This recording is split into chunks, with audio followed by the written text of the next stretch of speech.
Малчид та бүхнийхээ эрүүл мэндийн төлөө хүргэж буй малчдын эрүүл мэнд нэвтрүүлгийн маань энэ удаагийн дугаар эхлэхэд бэлэн болоод байна. Хөвлийгээр чанга бүсэлэхээр бас сүргөд тодорхой хэмжээгээр бас нөлөөлж болно. Ашигтай болон ашиггүй тэр өвчин үүсгэгч бактериуд чинь тухайн эмийн бодисондоо төсвөржилт үүсэж байгаа. Өвөрмөц ямар нэгэн шинж тэмдэг илэрдэг үү? Ковидын үеэр бол бэлгийн замын халдварт өвчин нэг хэсэг буурсан. Малчтаа зөрүүлээд зөрүү тэн дээр анхааруулад хэлчихье. Мэс заслын имчилгээнээс өөр одоо сонголтгүй болсон үедээ айгүй хийж байгаа. Ирсэн жиж хөрлөлөд ерөөсөй айл болгон автомашин болгон ажлын байр болгон дээр байна гэж заасан. Хавар яг ингээ өтөг бууц тэр юутай үед бол бүр их аасан их хөдлөөд идэг. Малчин та эрүүл мэндэ бүхнээс түрүүнд тавиад урт удаан аз жаргалтай эрүүл сарвал инх тунх амьдраарай.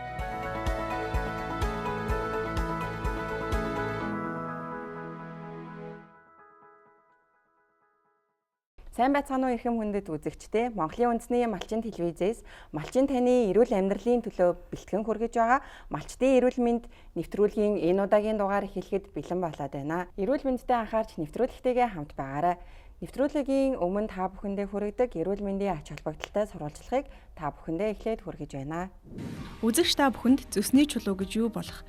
Яагаад зүсний чулуу үүсдэг? Хэрхэн урьдчилан сэргийлэх талаарх зөвлөмж мэдээллийг хүргэж байна.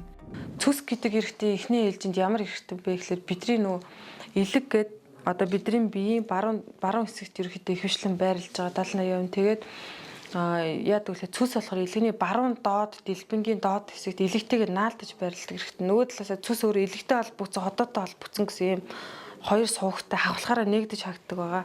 Тэгэхээр цүс өөрөө хүний биед илгэн дээр үүсдэг. Өдөр болгон бидний илгэн дээр 600-аас 1 литр цүс гэдэг юм цүсний шингээ илгэнээс ялгараад тэр ялгарсан шингэн маань өөрөө цүсний хүүтийгээд хүүтээр орж 10-аас 15 грамм болж ингэж жижигрээд өвтгөрдөг байхгүй.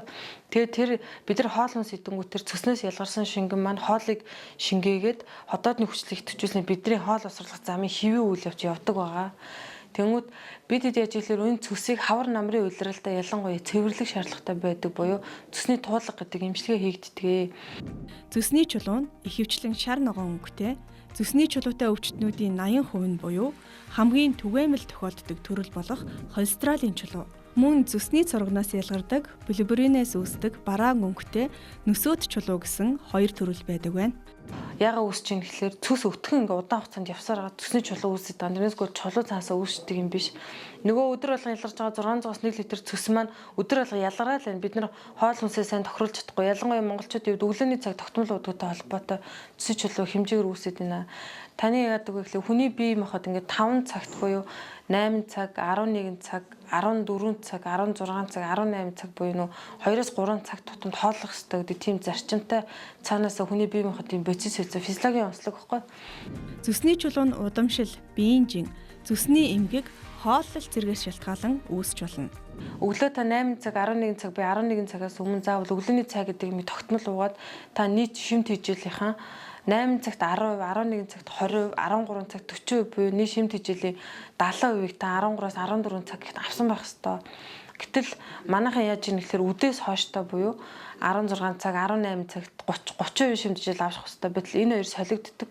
Түүнээс болоод хоол хүнсний зохисгүй ирлээ боолдог. Тэгээ дээрээс нь өглөөний цаг ерөөсөн манай монголч тогтмол ууж хөвшээгүй гадаадын бүх орнууд өглөөний цаг гэдэг хүний биед ямар хэрэгтэй юм гэдэг бүгд ойлгоцсон байгаа. Өглөөний цайн дээр одоо бага хэмжээний тоос масл цэцгээ юу л юу хэрглэж болно. Хамгийн гол нь өглөө болгон буцсан бүлийн ширгээс уусмаар энэ хотоодоо сайн засмаар байна. Тэгээ дээрээс нь өглөөний цаг 11 цагаас өмнө тогтмол уудаг болмоор энэ үлэн явмааргүй байна.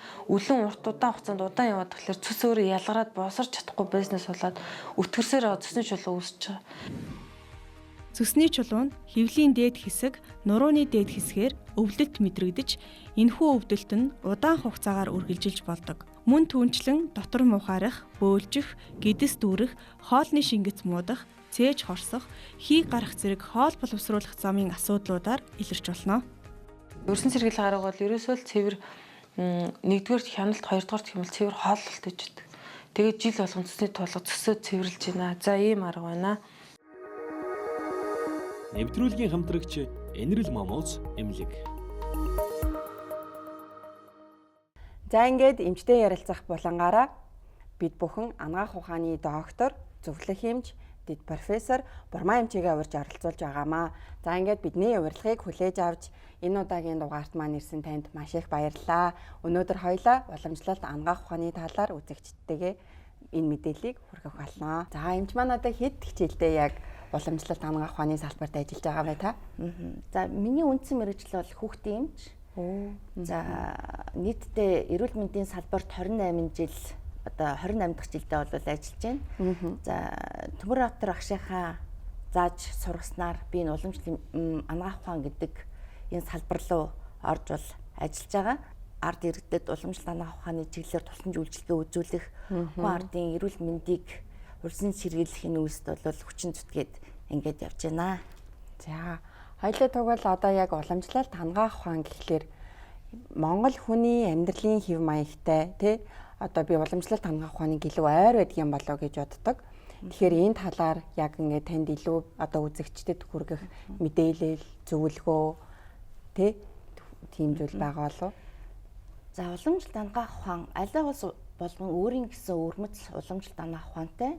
За манай Монголын уламжлалт ангаах ухаан нийтийн тооллын 3 дугаар зуунаас эхлээд өөрөөр хэлбэл хүнүү гүрэн бий болсон цагаас эхлээд уламжлалт ангаах ухаан хөгжсөн гэж бол үздэг. За уламжлалт ангаах ухаан нэг эртээр үеэс манай ард иргэд, манай мэргэд тийм ээ өөрсдийнхөө ахуйн амьдралтайгаа уялдуулан ингэж хөгжүүлж ирсэн. За Монголын уламжлалт ангаах ухаан бол энтхийг төвд хятадын уламжлалт ангаах ухаантай бол зэрэгцэн энэ хөгжиж ирсэн. Манай бөө мөргөл лам нартай бол холбогдож ингэж явдаг. За яг хуу эмч хүн байж одоо бөө мөргөл лам гэд ингээд яриад ингэж хүмүүс бас буруу ойлгож магадгүй тийм ээ. Гэтэ ер нь бол нийгмийн эрүүл мэнд чиглэлдээ бол уламжлалт ангаах ухаан бол төлхөө хөгжүүлэх ёстой гэж бол би боддог. Өөрөөр хэлбэл ард иргэд маань өвцөн хойноо биш өвчнөөс урьдчилан сэргийлэх тал дээр бол илүү төлхөө анхаарах ёстой гэдгийг бол би нийт ард иргэдтэй бол хөвчлэн хэлж гэж явдаг. За тэгэхээр уламжлалт ангаах ухаан гэдэг маань өөрөө ер нь юу юм бэ? Цаг улирал тийм ээ. Тухайн хүний өвчний бие махбодын онцлогтой тохируулаад өөрсдийнхөө эдээ ундаа явдал мөр ахуйн амьдралыг бол зөв зохицуулаад ингэж явж чадах юм бол аливаа өвчнөөс бол урьдчилан сэргийлэх боломжтой юм а гэдгийг л ард иргэд маань айгүй сайн ойлгох ёстой гэж би ингэж бол боддог. За тэгэхээр уламжлалт ангаах ухаан гэхээр ер нь юу юм бэ? Нөгөө хийшар бадган гэдэг чинь юу юм бэ? Ерөөсөө ингэж нэг ойлгомжгүй байж тээ гэдэг юм бол ард иргэд маань маш их асуудаг л да. За тэгэхээр уламжлалт ангаах ухаан бол арга бэлгийн онол, одон зурхаан таван махбодын онол, хийшар бадганы онол гэдэг ингээд их олон онолууд байдаг. За тэгэхээр өвчлэн манай ард иргэдийн асуугаад идэх нь хий гэдэг маань юу юм бэ? Бадгана гэдэг маань юу юм бэ? Шар гэдэг маань юу юм бэ гэнгээ асуудаг байхгүй. За тэгэхээр одоо ард иргэдэд хамгийн ойлгомжтой тийм ээ болгох үүднээс би одоо юу ч тайлбарлалтгүй гэхээр за хүн ихэнх хөвлөгөөс төрөөд уйлдаг тийм ээ. За би ингээд энэ хорвоо дэлхийд мэдлээ шүү. Би хүн болж ирлээ шүү гэд ингээд уйлдаг. Энэ маань юу юм бэ гэхээр хамгийн анхны хийн солилцоо хийгээд хүн маань амьсгал аваад ингээд амбин шүү гэдгээ бол илэрхийлдэг байхгүй. Өөрөөр хэлбэл хий гэдэг маань юу юм бэ гэхээр мэдрэл шингэний онолоор тайлбарлаж болно. Хий гэдэг маань ерөөсөө мэдрэл юм аа. Аливаа ямиг хөдлөгч хүч маань бол болдог юм аа гэж бол ойлгох хэрэгтэй тийм ээ. За тэгвэл бадгана гэдэг маань юу юм бэ? Бадгана. За бадгана гэдгийг бол орчуулгахдаа бадган сас гэж бол хэрэлдэг тийм ээ. За бадган сас. За бадган сас гэхээр хүмүүс ингээд гайхаад идэх байхгүй. За тэгэхээр бид нар юу юм? Маш их цэр сас биднээс ялгарч байна тийм ээ. За үе шингэн юу юм? Бас л шингэнтэй байдаг шүү дээ. Үе холбоосууд маань. За дээрэс нь хотоод тэ галын илж байдаг. Хоолыг боловсруулдаг. Энэ болгон маань өөрөөр хэлбэл бадган сас гэдгийн цаана юу юм гэхээр үе хоорондын шингэн за фермент тийм ээ шингэний онолоор бол тайлбарлагдчихэд. За тэгвэл шар гэдэг маань юу юм бэ? Шар гэдэг маань биеийн дунд хэсэгт байдаг нөгөө элэг цус тийм ээ. Энэгээр бол бид нарыг бол ойлгож болно.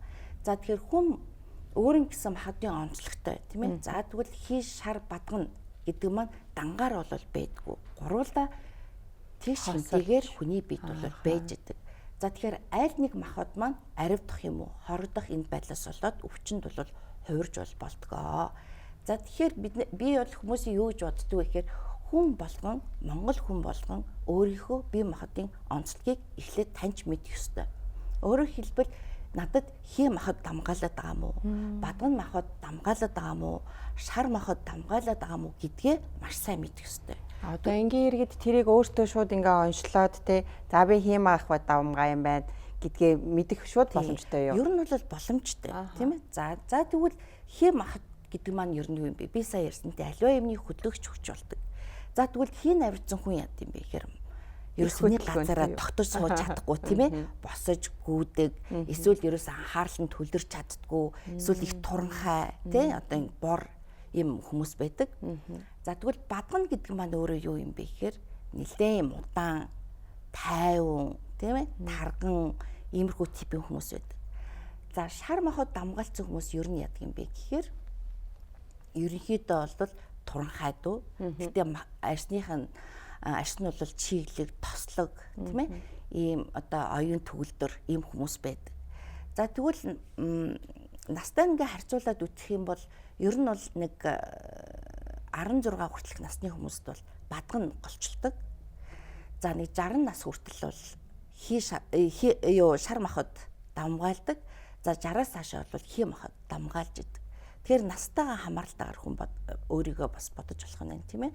За дээрэс нь өөртөө илэрч байгаа шинж тэмдгээр бас хий махад, шар махад, бадган махад бол дамгаалсан байна гэж бодож байна. За тэгэхээр би ард иргэд ихвчлэн одоо жишээлбэл яг энэ цаг улиралтайгаа уялдуулаад өөрийнхөө бие махбодын онцлогийг мэдээд эдэн унтаагаа тохируулах ёстой гэж бол үздэг. За монголчууд маань ер нь бол эртээр үеэс 12 сарыг бол 2 сараар нь бол хувааж үзээд тэндээ тохирсон эдэн ундаа явдал мөр бол зохицуулж яадаг. За тэгвэл 10-11 сар маань юу юм бэ? Өвлийн ихэн сар, тийм ээ. За 12-1 сар юу юм бэ гэхээр өвлийн сар. За тэгвэл 2-3 сар маань юу? Хаврын сар, тийм ээ. 4-5 сар бол дэгжирлийн сар, 6-7 сар бол зуны сар, за 8-9 бол намрын сар гэж ингэж үздэг. За тэгэхээр энэ саруудыг ингэж үзнээрээ бид нар яах вэ гэхээр тухайн сардаа тохируулаад эдэн унтаага бид нар зөв зохицуулах ёстой. За хаврын үйлдвэрлэл бид нар юу яах ёстой юм бэ гэдгийг бид нар аягүй сайн бодох ёстой тийм. Тий, улирал солигддаг энэ чинь нэг хүн болгон ядардаг. Ядраад байна, унтах гад байна нэг ноцоороод байна тийм, ядраад байна. Юм л хөвтмээр байна, унтмаар байна гэдэг штеп. За тэгвэл бид нар яадаг юм бэ? Ер нь бол цаг улиралтайгаа ингээд аваад үсэх юм бол хүн өвлийн цагт бол бидний бүх биеийн шар усны нөхс өвд бол хаагдчихдаг. Өөрөөр хэлбэл ингэж хаагдсанаар бол яадаг юм бэ гэхээр бидний дотоодод маш их эрч хүч бий болж байдаг. Өөрөөр хэлбэл ходоодны галын илж маш их эрчимтэй явагддаг учраас хоолыг маш сайн боловсруулж байдаг. Тэгэхээр бид нар яадаг гэхээр энэ үед маш сайн идчих хэвээр. Тийм ээ? Одоо ер нь бол бид нар яадаг юм манай монголчууд 11 сард өвлөх хийчих хийдэг штэ тий, үүзээ бэлддэг. За тэгэхээр энэ үед бид нар дандаа юм махан хоолыг бол төлхөө хэрэглэж явах ёстой байх нэ. Өөрөөр хэлбэл өвлийн сард бид нар тамир хүч маш сайн байдаг байх нь тийм ээ. За тэгвэл хавар болоод ирлээ. Хаврын сард яадаг юм гэхээр гадаа нар ээж эхэлдэг тийм үү. Энтэйгээ холбоотойгоор бидний шар усны нөхс үүд нээгддэг. Энтэй холбоотой яадаг юм гэхээр нөгөө дотооддоо их бий болоод ирсэн хүч маань багаар гадагшаага хийн солилцоо хийгээд багасч ирж байдаг. Яг энтэй хамааралтайгаар яадаг вөхөр хүмүүс ядарч эхэлдэг байхгүй юу? Ядраал, твтмээр санагдаал, ноцоорол гэл ингэдэг штеп. Тийм учраас яг одоо бид нар ямар зүйлийг баримтлах ёстой юм бэ гэхээр ундааны дээд буюу ширгээс усыг бид нар хэрэглэж авах ёстой. За дээрэс нь юу юм? Үрийн дээд 13 лиг бид нар хэрэглэж авах ёстой. Тийм ээ. За хотоодныхаа илчиг сэлбэхийн тулд бид нар ширгээс усны дээр зүйн бал хийж болно, бурам хийж болно. За шар тус 13-тай зураад хэрэглэж авах хэрэгтэй тийм ээ. За дээрэс нь явдал мөрийн дээд нь юу юм бэ гэхээр алхах хөдөлгөөн хийх хэрэгтэй. За манай малчт маань гэдэг чинь манай дасагт бол ер нь бол ахмад хүмүүстэй өндөр настангууд за хөдөө орон нутгаас бол маш их хэрж хөвтдөг. За та ерөөсөө дасгал хөдөлгөөн хийдгүй юм байна. Гэ хүмүүс хідэн одоо нөгөө малаа дагаад ингээ яваад идгаа өдөрт 4-5 км юу ч бишээ. Малаа дагаад ингээ явдаг штэ хүмүүс энэ чинь хөдөлгөөн биш юм гэдэг байхгүй. Энэ бол ерөөсөө хөдөлгөөн биш ээ. Өөрөөр хэлбэл тэр хөдөлгөөн чи юу юм бэ гэхээр тухайн хүний бие махбодд нь тохирцсон, дасцсан хөдөлгөөн байдаг байхгүй юу? Ачаал авахгүй. Ачаал ерөөсөө авахгүй. Тийм учраас хүн яах вэ гэхээр яг тогтмол цагт яг өөртөө тохирсон дасгалыг тогтмол хийж явах хэрэгтэй. Ингэжээж энэ бол хөдөлгөөн болно. За жишээлбэл хүн өдөр болгон 5 км яваад идэг бай. Ерөөсөө тэр ачаал болохгүй ш, тийм үү? Тэгвэл 5 км алхаад дээрээс нь тогтмол хугацаанд дасгал хийж явах хэрэгтэй. Тэр хүн болгонд дасгалын ханалт гэж бол байдаг, тийм ээ. Тэгэхээр ямар дасгалыг хүн хийж явах хэрэгтэй юм бэ? За одоо дасгал хийгээд хүний хүс гарч авах хэрэгтэй байхгүй юу? За хүс их гардгүй маг чихэрч авах хэрэгтэй тий. Тэгвэл ямар ч л гэсэн надад тодорхой хэмжээний ачаал үүж гэнэ. Би зөв дасгал хийж гэнэ гэж бодох хэрэгтэй. За ер нь бол унтны хамгийн гол юм чинь бол ерөөсөө ширгээс ус эсвэл булгийн ус тийм ээ. За энэ бол маш сайн ус гэж бол үздэг. Тэгэхээр бид нэр өдөөд бол ширгээс усыг аюул сайн ууж авах хэрэгтэй. Ширгээс ус ууснаар яа гэхээр ходоодны галын илж сайжирдаг тийм ээ. За хүмүүс чин нэмэдийн одоо би яаж турах вэ гэдэг чинь. Тэгвэл ямар ч гэсэн өглөө босоод ширгээс усыг ууж авах хэрэгтэй байна тийм үү. Усыг бол хүн болгон л уудаг шүү дээ. За тэгвэл яа гэвэл хүмүүс одоо өдөрт 2 литр ус уух хэрэгтэй гэдэг ингэ яриад шүү дээ. За тэр 2 литр ус маань өнөөдөр биднэрт тижэл болох юм уу? Эмт бодис болох юм уу? Гүй юм уу гэдгийг бид нар аягүй сайн бодож явах хэрэгтэй байхгүй юу? За тэгэхээр ер нь бол өглөөхөн усыг залгилж уух хэрэгтэй тийм ээ. Өдөр бол яах хэрэгтэй? Балгаж уух хэрэгтэй. Орой бол шимж уух хэрэгтэй байхгүй юу? Тийм. Тэгэхээр энийг бол бид нар тааруулж авах хэрэгтэй. За өдөөд бид нар бол тэгж 2 литр ч юм уу 2.5 литр ч юм уу те килограммжиндээ тааруулаад усаа ууж явах хэрэгтэй. Үгүй шүү дээ. Тэгж бол хамаагүй усыг бол ууж болохгүй. Ус маань өөрөө хүнд чанартай тийм үү? Тэгэхээр ширгээс усаа сайн уун. За дээрэс нь бид нар бурамтай ус ууж болно, зөгийн балтай ус ууж болно, хярам ууж болох нь байна. Тэгэхээр айл болохоор бид нар усныхаа мөн чанарыг аягүй сайн бодож авах хэрэгтэй. За одоо хүмүүс хүтний улирлал өглөө босоод малаа хариулах гад ч юм ингээд одоо явж штэ. За тэгэхээр би хүмүүст юу гэж зөвлөх вэ гэхээр ямар ч л гэсэн хүмүүс маань малчид маань өглөө өлөн битээ гараач. Ямар ч л гэсэн ширгээс усаа уугаад дээрээс нь 10 гуралтай шар тостой ингээд сайхан зуураад ингээд идчих хэвээр. За энийг сайхан бэлдээд аваа явж явах хэвээр байхгүй юу? Өглөө малдаа явна, өдөр өмчин гол харлана тийм үү? Тодорхой хэмжээгээр хүн юм идчих хэвээр. Өдөржингөө өлөө яваад гэж бол болохгүй шүү дээ. Тэгэхээр ер нь бол 10 гуралтай шар тосоо бол хэрэглэж явах хэвээр. За ер нь бол манай энэ монголчууд чинь их мундаг эдээ ундагаа бол маш сайн тохируулж бол хэрэглэж ирсэн. Тийм. За тэгэхээр нөгөө Хувлай хааны үед 1314 оны үед бол эдээ ундааны товчоо ингээд тийм Хувлай хааны ордны тогооч энэ бол бүтээлэг бол бүтээгээд ер нь бол энэ хоол хүнс гэдэг чинь бол ерөөсө хүний амаар орж байгаа учраас эн чинь бол эмт бодис юм аа. Тийм учраас хүмүүс хэрхэн эдээ ундаага хэрэглэж явах хэрэгтэй юм бэ гэдэг юмыг айгуу сайхан ингээд заагаад ингээд өгцөө. Тэгэхээр бид нар бол ерөөсөө айгуу сайн уламжилж ирсэн уламжлалт дангаа ухааны баялаг юм арга хүчнээс сэргийлэх нэлээд олон одоо бүтээл одоо эмтэй ард түмэн юм шүү гэдгийг бол би захиж хэлмээр байна. За дээрэс нь нэг юм хэлье гэж бодож байна. Өдөөд бид нар одоо айгүйх өвчлөл тий ханаад том уу даарж хөрөх юм асуудал их гардаг. Тэр альтрууны ярьсан хий шар бадгантайгаа хамааруулаад би нэг юмыг бас зөвлөгөө олоод чих юм уу тий одоо хэлье гэж бодож байна л да. За хий махад өөрөөр хэлбэл өнөөдөр бид нар ханаад хүртлээ гэж бодъё. За тэгвэл бид нар ямар байдлаар ханиалгадгийг хий ханиалгаддаг штэ. За хий ханиалгаад цор юу ч ямар ч цэр саас гарахгүй хий ханиалгаддаг. За тэгэхээр энэ юу юм хий махад маань ямарсан байна. Тийм учраас бид нэр бүлээн чанартай тийм ээ одоо аарцаа хэрэглэж болж байна. Тийм үү. За хөдөө орон нутагт чацар нь алдахгүй байлаа гэж үтэй. Аарцаа сайхан хэрэглээ л дээ. Тэрээс нөгөө шимт ясныхаа шүлнүүдээ сайхан хэрэглэж таахгүй юу? 3 шимт ясны шүл, 4 шимтийн шүл гэдэг ингээд байна шүү дээ. Тэр энэ шүлнүүдээ сайхан хэрэглэж байгаа хэрэгтэй. За тэгвэл ханиалгаад цэр гарыг. Цэр маань нэлээм зумгаарлцсан тийм үү? Саалждаг гэж хүмүүс чинь тэгээд байдаг шүү дээ. Тэгвэл энэ юу юм бэ? Энэ бол ерөөсөө батган сагс аривтаад байна шүү дээ. Гэт бодох хэрэгтэй тий. Тэгэхээр бас л мөн халуун бүлийн чанар юм хэрэглэж байгаа хэрэгтэй. За тэгвэл гарч байгаа ялгац маань ерөөсөө өнгөлөг тий. Өнгөтэй одоо шар, ногоон янз янз байдаг шүү дээ. За дээрээс нь үнэрлэг энэ төр байх юм бол за энэ бол ерөнхийдөө бактерийн шалтгаантай хорхон өвчтөй ч юм уу тий. Тэгэхээр иймэрхүү байх нэ. Бид нар бол энэ дээр харин ийм хэрэглэх хэрэгтэй юм шүү. Энийг бол дэмжиж хандъя гэж болно. За хүүхдүүд их суулгадаг тийм ээ. За суулгалтын үед яа гэхээр нэлээд их унгуулаад гидсэн гарч байгаа юм болохоор нэлээд хийтэй ингэж гарах юм бол энэ хийргсэн байна тийм ээ. Гидсийн сайхан тослоод сайхан баадагнаад бигнээд боож авах хэрэгтэй юм байна.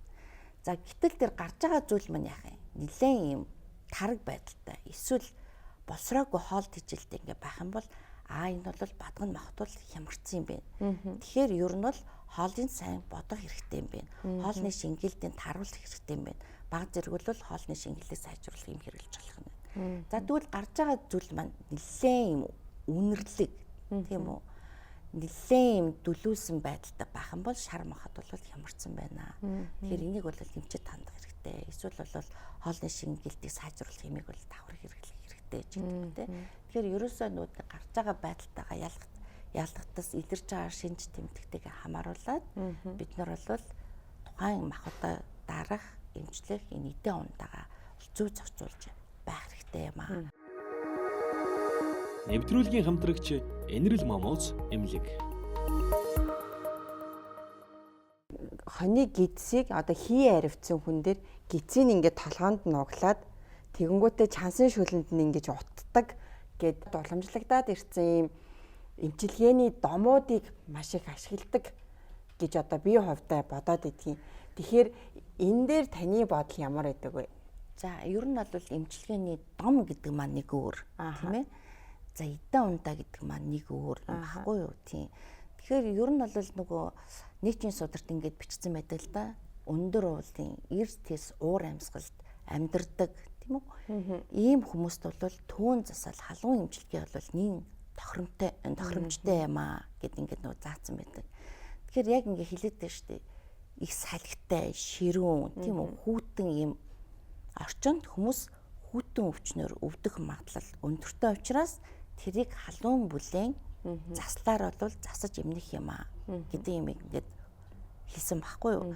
Тэгэхээр сая өөрөө чинь ингээд хэлээд байгаа гүзээ тий. За гүзээг бол би толгоондоо ингээд дуглаад гэдгийг бол би мэдэхгүй байна. Зүгээр гүзээний одоо хорхог тий. Гүзээнд одоо бид нөгөө чулуугаа хийгээд ингээд хорхог байдлаар хэрэгэлдэг штэ. За ер нь бол миний мэдхийн ер нь бол толгооны шүл бол төвчлэн хэрэгэлдэг. Тий. Одоо хоны толгоогоо сайхан чанаад шүлийн уулгаад шүлөөр нь барай хийдэг. Тий. Шүлэн барайнууд хийдэг. Ер нь бол хоны толгоон шүл байхад бол хийн хуйн их сайн дардаг. За тэгэхээр ер нь бол ерөөсөө шүл ахгүй юу? Шүлийг бид нэр өдөр тутамдаа л ер нь хэрэглэж байгаа хэвээр. Тэгэхээр одоо үеийн залуучууд бол шүл бараг хэрэглэхэ болсон. Дандаа хуурай тий, дандаа шарсан юм хүнд хоолнууд хэрэглэдэг шүү дээ. Тэгэхээр ер нь бол бид нар шүлийг бол төлхөө хэрэглэж байгаа хэвээр. За шүл маань харин бүтцэн юу вэ? Юуны шүл вэ гэдгийг бид нар бол бодож байгаа хэвээр л доо.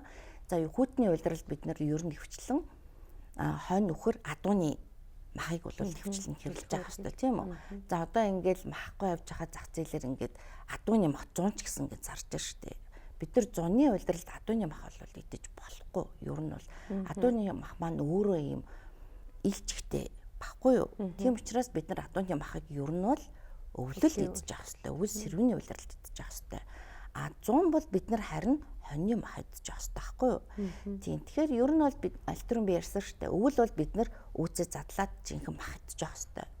За хавар болоод ирэхээр нар ээгээд шар усны нөхс үе нэгдээд ирэхээр бид нар махаа багасгаад тэгээ явах хэвээр. Ер нь бол цаан хоолой хэрэглэж байгаа хэвээр баггүй юу. Тэгэхээр монголчууд ер нь бол мацаг барьдаг байсан. Ер нь мацагтан гэд ингээд их ярьдаг штэ. Одоо ботод бол ер нь бол одоо манай өвөө юм тийм ээ бид нэр хизээж 100 бол мах идэж байгаагүй. Одооны хүүхдүүд өвөл зөнжингүү мах хэрэглээд ингээд эн чинь бас л бодох асуудал ахгүй юу тийм биз дээ тийм. Тэгэхээр ер нь бол хонь үхрийн мах маань бол дүнжиг ихтэй. Тэгэхээр хийг бол сайн дарнаа.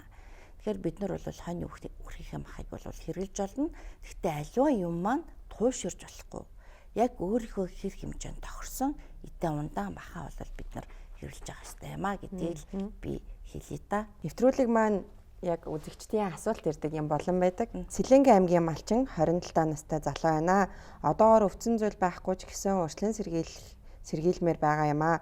Гэхдээ эм бэлтгэл уумааргүй байна. Уламжлалт ямар арга зүйлээр ямар нэг өвчнөөс сэргийлж ирүүл амьдрах вэ гэсэн асуулт ирсэн байна. За энэ бол зөв асуулт маш зөв баггүй юу? Хүн ерөөсөө өөрөө өөрийгөө эрүүл байхад айгуу сайн анхаарах хэрэгтэй тий. Би ер нь бол түрүүн хэлсэн. Тэгэхээр Ер нь бол хүн эхийн хэвлэлд бий болохоос нь эхлээл тэр хүүхдийн эрүүл мэндэд бүх хүн анхаарах ёстой. Өөрөөр хэлбэл тэр эхийн хэвлэлд бий болсон цагаас нь эхлээл ээж нь анхаарах ёстой. Хамгийн нэг номерт юу вэ гэхээр сэтгэл зүгээ төв болгох ёстой. Ямар нэг юм сатаарж, санаашарж ерөөсөө болохгүй, тийм ээ. Тэгэхээр өвчин гэдэг маань өөрөө юунаас үүсдэг юм бэ? Өвчин гэдэг маань ерөөсөө мунхагаас үүсдэг гэж үздэг байхгүй юу? Тэгэхээр мунхаг гэдэг маань юу юм бэ? Одоо хүмүүс мангартаал, мунхраал гэл тээ. Яг тийж бас ойлгож болохгүй л тээ. Тэгэхээр ер нь бол хүн өөрийнхөө сэтгэл санааг зөв удирддаг л байх хэрэгтэй. Ерөөсөө одоо хүний биеийг эмчлэлийн тэр хүн ерөөсөө идэхгүй тохиолдол зөндөө байна штэ. Тэгэхээр хамгийн нэг номерт юу юм бэ гэхээр хүн өөрийнхөө бие махбодыг маш сайн таних хэрэгтэй. Яг өнөөдөр би яагаад байна? Яг миний бие ямар байдалд байна? Гэдэг нэг номерт мэдэх хэрэгтэй. За сая би хэлсэнтэй хий махад нь хямарсан юм уу? Аривдаа даам уу? Бадган юм уу? Шаарн юм уу гэдэг. За дараа нэг юм бол ерөөсөө сэтгэл зүгээ маш сайн барьж чаддаг хэрэгтэй. За тэгэхээр нөгөө манай монголчууд ярьдаг штэ. Цус ихтийн уур их гэх тий. Цус ихтийн уур их. Дандаа л уурлаад байх юм бол яадгийг. Дандаа л цус нь аривдаад байна штэ. Дандаа л цус хөөрөөд байна штэ. Тэгэхээр яадгийг шар мохоод хямраад хүний элэг цус өвдөх магадлал маш өндөр байхгүй юу. Тийм учраас хүн ерөөсөө өөрийнхөө уур уцаарыг барьж авах хэрэгтэй. Би л гэсэн шиг тий хайр ойр ингээд загнаад ч юм уурлаад ч юм ингээд байж болохгүй. Тэгэхээр хамгийн нэг номерт бол хүн өөрийнхөө сэтгэл зөв жолоодох хэвээр. Одоо бид нар нууц өвдөс гэж айх ярьдаг ш тийм үү? Айггүй сайхан өөрийгөө зөв жолоодоо дандаа сайхан юм бодоод дандаа ингээд ирээдүгээ харсан имийг мөрөөдөд ах юм бол тэр чинь хүсэл чинь биелгээ тий ингээд яриад байдаг ш. Тийм учраас мэдээч ямар тохиолдолд хүн инээх вэ гэдэг чинь аюул чухал ахгүй тий юу ч болдог бат хөрөөдөж болохгүй. Тэгэхээр аливаа юм чинь ерөөсөө цаг үеэ олсон өөрийнхөө байгаа байдал бие махбодын онцлогт орчиндөө тохируулаад өөрийнхөө биеийг авч явна гэдэг бол маш чухлаа.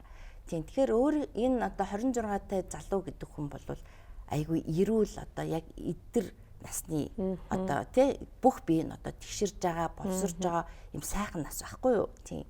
Тэгэхээр энэ үедээ яах вэ гэхээр хамгийн гол минь саний хийснээр биеийн тамираар маш сайн хичээл хэрэгтэй. Хоолоо зөв зохицуулах хэрэгтэй. Өдөржингөө хоосон ч юм уу те. Одоо манай залуучдын нэг буруу юм байна шүү дээ. Өглөө нэг юм идвэл идэн итгэхгүй л өдөржингөө те. Үе чи хоолоо идчих юм хэр өө яах нэг юм идчихэр гол харлаад идэв. Тэгэхээр энэ ч гэдэг гүрийчи гэж ярьдаг залуучууд бол зөндөө байна те. Тэгэхээр юм идэд гол харлна гэдэг чинь аюу зүв байхгүй юу? Өөрөөр хэлбэл цөс маань урсах цагтаа урсах замаараа ялгарч байна. Тийм учраас бид нар яг зөв цагтаа хоол идэж явах ёстой. Тийм үү? Хичээж бид нэр тэр ирч хүчээ зөв авч явах ёстой. Өдөржингөө хоосон явах юм бол ходоод маань дэлхийн ажилласараад ходоодны эмгэл үүсэр штэ. Тэгэхээр хамгийн нэг номертнууд бол эдээ ундаа сэтгэл тэгээд явдалмөр. Нэг бид нар аягүй анхаарах ёстой.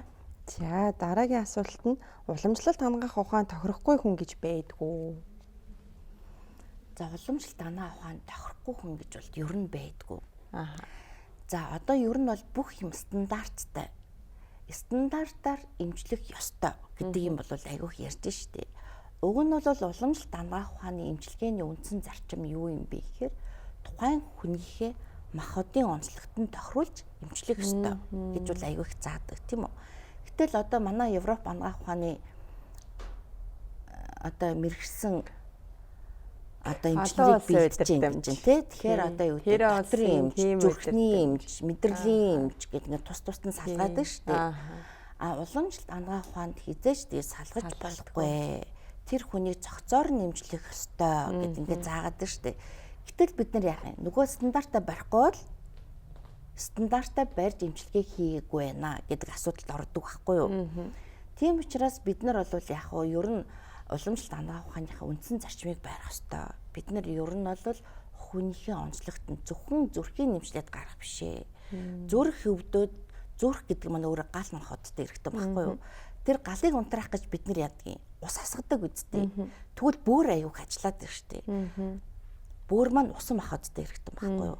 Тэгэхээр бид нар яах юм? Зүрхийг эмчлэхээс гадна бөөрөө бас давхар хамгаалж явах хэрэгтэй гэдэг юм уу, тийм үү? Тэгэхээр эмчилгээний энэ зарчим маань арай өөр байхгүй юу? Тэгэхээр уламжлалт данаа ухаанаар эмчлэхгүй өвчин бол ерөнхийдөө хавдар. Тийм. Тэгэхээр ер нь хавдараас бусад бүх өвчнийг бол эмчлэх боломжтой гэж ингэж үздэг. Бас нэг юм нэмээд асуухад одоо хуурц өвчин гэж байгаа, архаг өвчин гэж байгаа шүү дээ. Тэгэхээр яг уламжлалт данаа ухаан дээр одоо хурц үед нь эмчилж болдоггүй өвчин гэж байдгүй. За архаг өвчин бол ер нь бол бүхэл одоо тий Европ байна уу уламжлалтай эмчилж байгаа. Одоо чи нөгөө нүүрний саажилт өгсөн хүмүүс за 100 тавиулсан чи надад таарсан таараагүй гэж зарим нь айгүй сайхан болцсон гэж ярьж байдаг тий. Та тэр тал дээр илүү одоо яг энэ өвчний хурц архаг байдал дээр яг уламжлалт ангаах ухааны чиглэлээр алийн илүү төлхөө хэрэглүүл те одоо магадгүй эхлээд Европоор эмчилгээ хэлчихээд дараа нь ингэж уламжлалтаар бид нэр застдаг юм а гэдэг ч юм уу. За үгүй шууд уламжлалт ангаах ухаанаараа эмчилээд тэрэн дээр хавсарсан байдлаар бид нар эмийн эмчилгээ хийж болно ч гэдэг юм. Тэр тал дээр танд ямар санаа? Яг аль түрүүний яран дээр бол би цус дурдсан л да. Одоо жишээлбэл хий ханиалахад яа ингээд тэгээ хүндрээд ирэхээр ингээд гарч байгаа ялцмаа шар ногоон болол хэмжээд хандна ч гэдэг юм уу те. Тэгэхээр ер нь бол аливаа өвчин үүсэх, төрөх, түгэн дэлгэрэх, тэрийг улам архагшуулах, эсвэл өвчин маань амьрлах, хөдлөх гэх мэтлэнгээр нөт өвчнүүд хуаж үздэг л дээ. Тэгэхээр ер нь уламжлалт данаа ухааны эмчилгээний үндсэн зарчим маань хүүтний халуунаар халууны хүүтнэр заснаад гэсэн үндсэн зарчимтай. За ер нь бол архаг өвчин маань хүүтэн хурц өвчин маань халуун талдаа ингээд ороо явчихдаг. За тэгэхээр ер нь бол яг ямар өвчин бэ гэдгийг бид нар айгүй сайн эхлээд тооцох хэрэгтэй. Тэгэхээр уламжлалт данаа ухааны хөвчлэн бол дандаа халуун бүлийн эмчилгээд учраас архаг өвчөндөө илүү. Саний чиний асуусан нүүрний мэдрэлийн саа гэдэг ингээ байж. Тэгэхээр нүүрний мэдрэлийн саа үүсэх маш олон шалтгаан байна, тийм ээ. За мэдрэлийн шалтгаантай байж болно. Эсвэл ямар нэгэн тархины хаалгаанд орсны дараа нүүрний мэдрэлийн саа үүсч болно. Тэгэхээр үндсэн шалтгаан маань нүүр. За ямар шалтгаан байлаа гэсэн ер нь бол эхлээд өвчнийхээ учир шалтгааныг олцоод Европ эмчилгээ хийгээд за нэг зүү эмчилгээг бол бид нар 7 хоногийн дараанаас эхлээл зүү эмчилгээгээ хийгээд ингээ явдаг. За тэгэхээр зүү эмчилгээ бол их үр дүн өгөөгүй ч гэдэг юм уу эсвэл ахаад ингээ хүндрүүлсэн ч гэдэг юм уу тийм асуудал бол бараг байхгүй. Зүү эмчилгээ нүрийн мэдрэлийн санд маш сайн үр дүнтэй. За ингээд нэвтрүүлгийнхаа төгсгөлд одоо яг эмч болсноос хойш танд юм тохиолдсон арайчтэй гэмээр ч юм уу эсвэл юм хөгжилтэй ч юм уу тийм тохиолдол байдаг болоо. За одоо би нэг толгомдод ч юм тийм сайн бол санаанд орж ирэхгүй байна. Зүгээр би одоо зүгээр ард иргэдтэй яг нэг хитгэн зөвлөмж хойлоо эсвэл хэлэл гэж бодож байна л да. За тэгэхээр ер нь бол Японы засгийн газрын дэмжлэгтэйгээр өвсний үндэс гэдэг төсөл бол Монгол орнд одоо ч хэрэгжиж байгаа баг. Ер нь бол 90 оноос хойш энэ хөтөлбөр хэрэгжсэн. За энэ хөтөлбөрийн хүрээнд бол ер нь яасан бэ гэхээр уламжлалт ангаах ухааны эмийн сан гэдгийг хөдөө орон нутагт бол бий болгосон. Тийм. Тэгэхээр ер нь бол ямар ч айлд ямар ч л гэсэн уламжлалтын эм бол эмийн санд нь байдаг байгаасай гэж би бол хүсэж байгаа тийм ээ. За Европ юм одоо гаднаас орж ирж байгаа юмнууд бол дандаа синтетик байна шүү дээ. Ер нь бол урмлын гэдэг юм л ховор байгаа тийм ээ. Тэгэхээр ер нь манай энэ уламжлалт эм чинь дандаа урмлын тийм учраас хүний бие махбодод шингэсэн сайн. Тийм ямар нэгэн гаж нөлөө бага. Тийм учраас ямар ч л гэсэн гэрийн эмийн санд ойр зургийн юм бол байгаасаа гэж би хүсэж байгаа байхгүй юу. Тэгэхээр одоо юу гэдэг шижид 6, литр 7, ман 4, ман 7, норов 7 ч гэдэг юм тийм ээ. Энэ тангуудыг бол ямар ч л гэсэн гэрийн эмийн санд хийгээч. За дээр үед бол манай багш гэдгийгсэн байхгүй юу. Маний удаг ман шатан, ноёдын удаг норов 7 гэд ерөөсөө энэ хоёроор л манай ламнар хүмүүсийг эмчилдэг байсан юм байна. Тэгэхээр энэ одоо хоёр танг бол хүн болгон ер нь бол хэрэглэж байгаа хэвээр юм шүү гэж бол бид нарыг одоо анх оюутан болол байж эхлээл хэлж исэн юм баггүй юу. Тийм ч учраас би ер нь бол ард иргэдэд эхэлдэг. Ямар нэгэн байдлаар та ханаа том уу шуухна хүрлээл бол ерөөсөө ман дүүрийн хүүхдүүдтэй насанд хүрсэн бол норвдлог ингээ буцалгаад ингээ сайхан ууж аач гэдэг имийг зөвлөдөг. За шар тус бол хөдөө орон нутагт бол маш хэлбэг шүү дээ, тийм ээ. За тэгэхээр жил үндсэн шар тус маань өөрөө яг имэнд ордог. Тэгэхээр зүгээр ингээд шар тус хөргчөндөө ч юм ингээд хийгээд тавьчаач. Шар тус маань ингээд жил удагдсан бол мөнгө нь хувраад цагаараад ингээд хамтгүй сайхан тус болдог байхгүй юу. Тэгэхээр тийм тус ер нь бол ингээд хадгалж байгаа чи. За айрны тос юм те уушгийг маш сайн шимжүүлдэг. Тэгэхээр айрны тосыг бол айл болго ингээд хадгалаач гэдэг юм имэйл зөвлөе да. За баярлалаа. Малчин таны эрүүл мэндийн төлөө бидний хүргэн бэлтгэн хүргэж байгаа малчтын эрүүл мэнд нэвтрүүлгийн маань энэ удаагийн дугаарт зочноор ирсэн Бурмаа агштаа маш их баярлалаа. За энэ удаагийн дугаар маань үүгээр өндөрлөж байна. Малчин та эрүүл мэндээ бүхнээс түрүүнд тавьж урт удаан аз жаргалтай амьдраарай. Танд эрүүлийн их аз жаргалыг хүсье өрөөё. Нэвтрүүлгийн хамтрагч Энерл Момоз эмнэлэг.